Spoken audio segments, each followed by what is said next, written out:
We want to use the binomial theorem to expand and simplify the quantity x squared minus 1 to the fifth power. So what that means is 5 is the first value, so for our first term we'll have 5, 0, and then our first term within our parentheses are x squared, so that will be to the fifth power, and our second term, which is negative 1, will be to the 0 power. Then we have the 5 still, but this time a 1, moving on to the next term. Our x squared, but instead of the fifth power, that's now the fourth power. Our negative 1 is increasing as we do the same to the first power. Then we have a 5 with a 2. This time the x squared decreases to the third power and the negative 1 increases to the second power. Continuing, we now have a 5, 3 with the x squared decreasing to the second power, the negative 1 increasing to the third power. A 5, 4 with the x squared decreasing to the first power and the negative 1 increasing to the fourth power.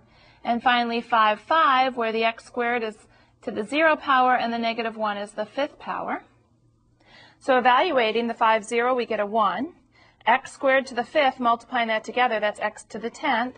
Negative 1 to the 0 is 1. 5 over 1, that evaluates to 5. Then we have x squared to the fourth is 8 and a negative 1.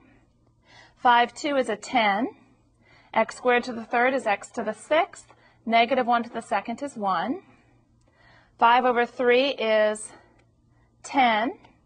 X squared squared is x to the fourth. Negative 1 to the third will be negative 1. 5, 4 is 5. X squared to the first is x squared. Negative 1 to the fourth is positive 1.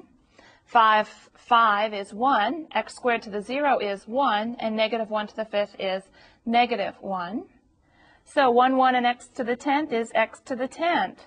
Negative 1 times 5 is negative 5, x to the 8th. 10 times 1 is plus 10x to the 6th. 10 times negative 1 is minus 10x to the 4th. 5 times 1 is plus 5x squared. 1 times negative 1 is minus 1.